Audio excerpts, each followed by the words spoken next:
Hello there, my future grandchild, possibly future grandchild. I don't know if I'm going to have any kids, but I'm recording this in the state of mind that I am going to.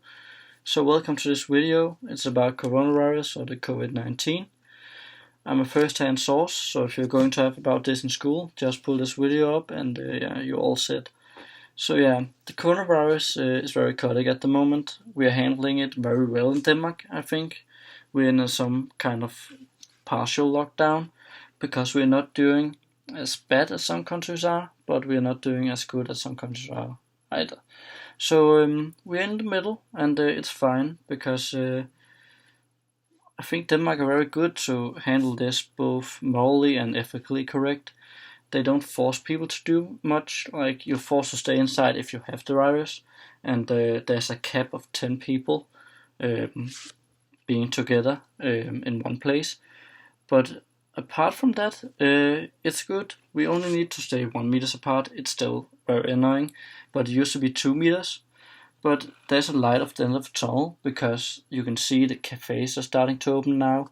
The youngest and the oldest children are allowed to go back to school, which means I'm allowed to go to school. And that's great because I really wasn't very fond of the virtual education. So yeah, I just didn't think that it worked very well.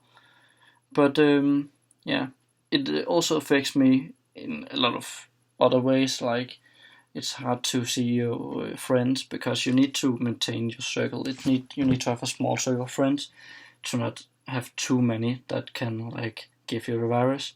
You also need to think about your family and the elderly.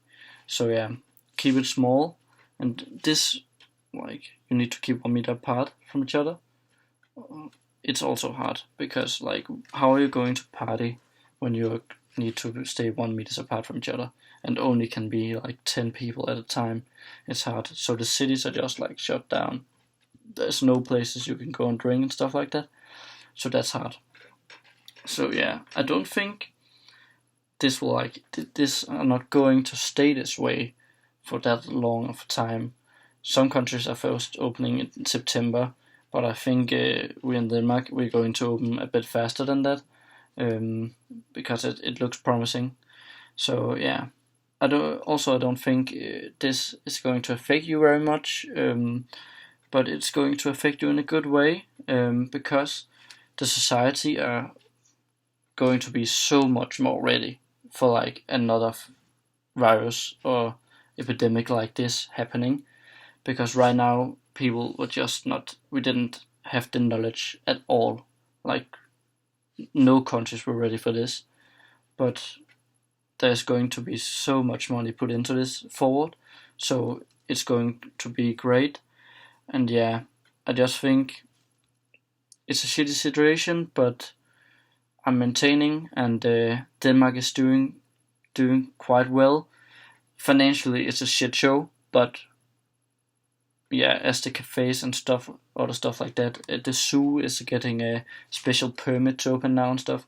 So they're hanging in, but it's killing the economy. But yeah, that's also other things. But yeah, it's bad, but it's not as bad as it could be.